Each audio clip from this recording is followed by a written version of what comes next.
I see low presentation, but that's fine. People tired. Yeah, my name is Arfi Siddik. I'm a fellow of information privacy, fellow of information from privacy from IAPP, which is International Association of Privacy Professionals. So I work for Security.ai as a solution architect. And today I'm here to talk about designing secure, compliant, and scalable data pipelines for enterprise DevOps.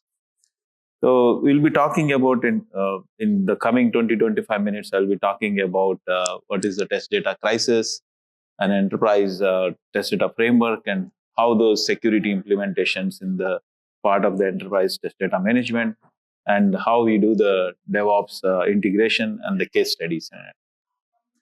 And we all know that the test data is very critical for any software development that we do, any product that you do. And what is the crisis for the test data management? So we all know that in the traditional development, people copy the data from production to non-prod and start using it. And that causes right now, it's a crisis from the regulatory regulation compliances that we have, like GDPR, CCPA, HIPAA, and PCA. These mandates the limit of the data, as well as if something happens to the data breaches, those are all very costly. And so that we have to, when you use the test data in a lower environment, we have to make sure that you obey these compliance laws in it. And then the other crises are a challenge for the test data is the technology complexity. Right now, everything is a microservice based, and then you need to have a test data for testing your APIs, testing your the application testing, and all. You need different varieties of the data.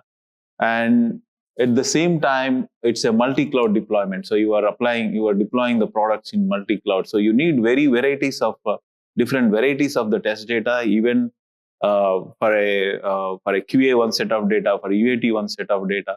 So all these, the technology complexity and the regulation pressures are making sure that you have to practice a better or efficient test data management.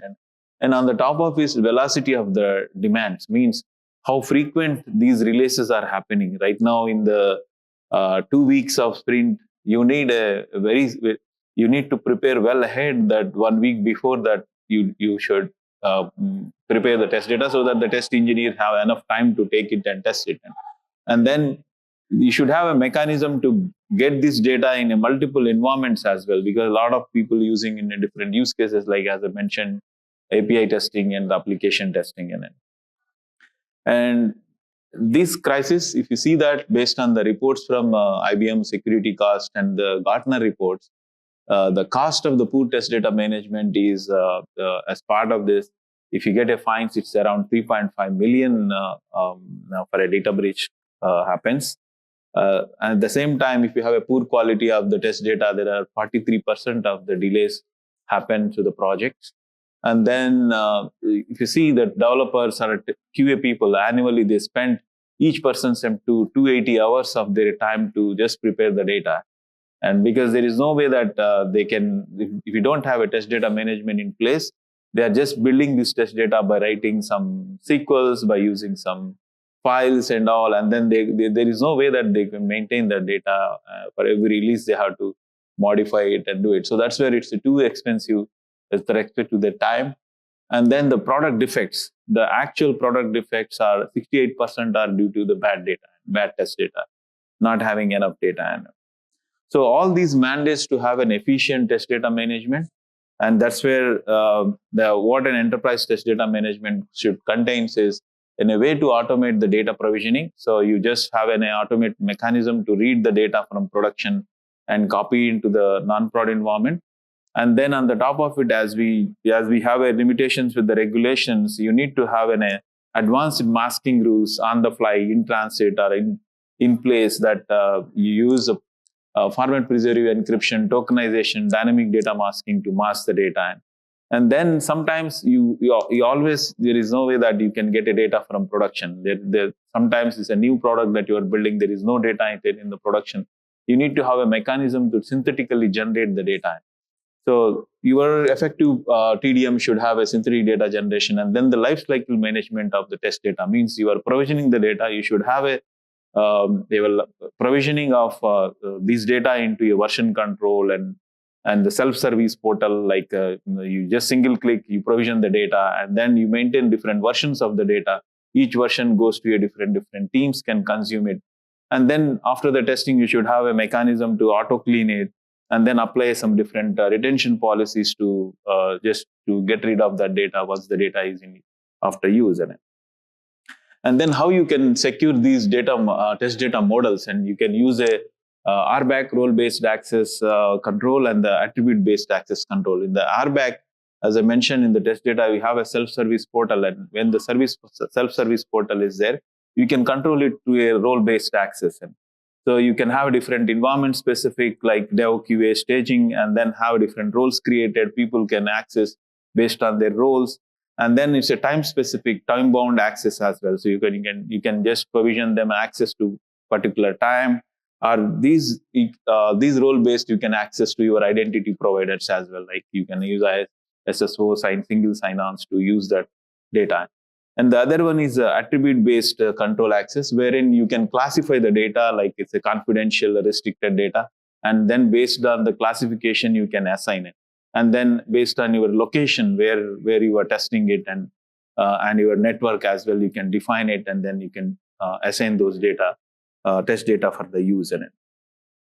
And then your test data management should have a containerization of test environment, wherein this is very important that once you provision it, you should have a container, like you create different versions of the data, you take the snapshot of the data. It's a kind of virtualization. You take virtualization of data, and then that isolates the data from production to your non-production environments. And where in the same set of data, you are taking the snapshot or virtualization, and then with a single click, you are resetting the data back to different environment, wherein you can maintain the consistency of the data and the scalability. You can just use this data in a number of environments across different releases, different teams, and everywhere. And then automatic destruction of this test data after the use it. So containerization is very important when you go for a test data management. And then you integrate these test data pipelines, or whatever the data provisioning that you are doing, you are masking it, and you are generating a synthetic data. All these should be integrated with your CI/CD pipeline. So that's where in the current software development, that's where people are integrating everything from the code deployment to all the test data provisioning. And so in this, you build first step is to build all these test data requirement in a version control environment, and then you apply specific subset and masking rules it, and then you start provisioning these automated masking subset operation, and then test execution, wherein these data containers attached to your test environments, and then test specific data mutation tracked and version, and post test cleanup. Once the data is provisioned, there should be an automated refresh of the data and the cleaning of the data.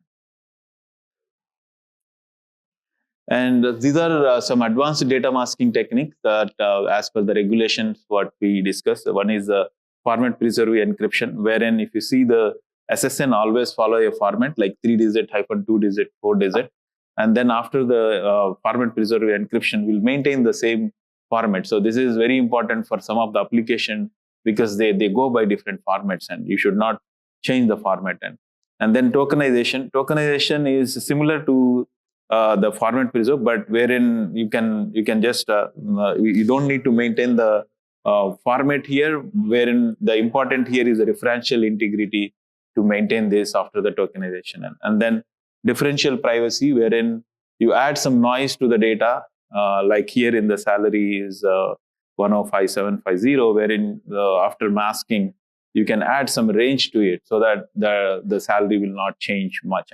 And then data variance is the age. Here is a 42, wherein we change it to 39. It's okay for the masking wise, but sometimes the age is, when you mask the age, it will impact the policies on the application side. For example, in the insurance, if your age is going, if you mask the 42 age to 52, maybe those benefits it will have an impact to the benefit. So make sure the date range should be fallen into it should not break your core functionality of the validation in it. And then beyond these masking rules and data provision, this is a synthetic data generation beyond masking. As I mentioned, every time we don't have a test data to be provisioned from the production end. Sometimes it's a new product that you are building new functionality, which is not at there any data in the prod. So you need to have a mechanism to synthetically generate this data. And traditionally, we use some randomization to generate some random data, like for names, for phone numbers, emails, for the testing purpose. But now these ML techniques we have, it can learn from the existing data and replicate how much data you wanted, based on the complex patterns that you provide to the ML engine. So that maintains a complex relation between the entities, and it generates the realistic edge cases of data, and then scale to millions of billions of synthetic data that you can generate in it. And the case study set. So this is as with my experience from Informatica, prior to Security, I was with Informatica for 10 years. So Informatica has a similar product kind like of test data management. And then there are other tools in the market which contains all these properties are there, because there is no product that contains all this data masking, the synthetic data generation, and the containerization together. But there are products in the market who are very strong in the containerization. Some products are strong in data masking. Some products are strong in data subset. And there are few products were very unique to synthetic data generation as well. But when I started implementing this globally across Fortune 500 companies, so there are a global bank where we implemented, they're facing a lot of challenges with the test data, wherein they have to comply with all these regulations as well. So, but we centralized, we implemented a self-service capabilities of test data, where the team can go at the single click. They can connect to a n number of databases, like on-prem databases to cloud databases and the mainframe databases. They can get the data from production, and on the fly they mask it, and wherever required, they synthetically generate the data as well. And then these jobs are integrated with the CI/CD pipeline, and in this SDLC lifecycle, whenever they are deploying the code, they are deploying the code, the test data as well along with the code in it. And that way, they are now very compliant, that they improved their compliance improvement by 92%, and they saved a lot of time in the data provisioning, and wherein it's a 74% data reduction. Before this, every engineer was spending time on creating their own test data, so there is no collaboration and all. And the cost reduction as well, because we are using containerization, we are not using the physical servers to have the cost going on that, right? So it's a reduce on the physical server investments as well. Yeah, the key takeaways here is we need an efficient test data management, wherein, as I discussed, we need to have a pipeline integration with the containerization and the version controlling of it. Then we need to have a compliance automation by including dynamic and persistent data masking rules, and the synthetic first approach. So wherever this production data is not there, we can go for a synthetic data. Yeah, that's all for now. And yeah, this is my email ID, and oh, it's gone in again. Sorry for that. Yeah. Yeah. Any questions? Thank you. So any questions? I don't have anything to demo, because these are all commercial products that I cannot demo, but this is just a concept that I want to brief or share my experience that people can use it. Yeah.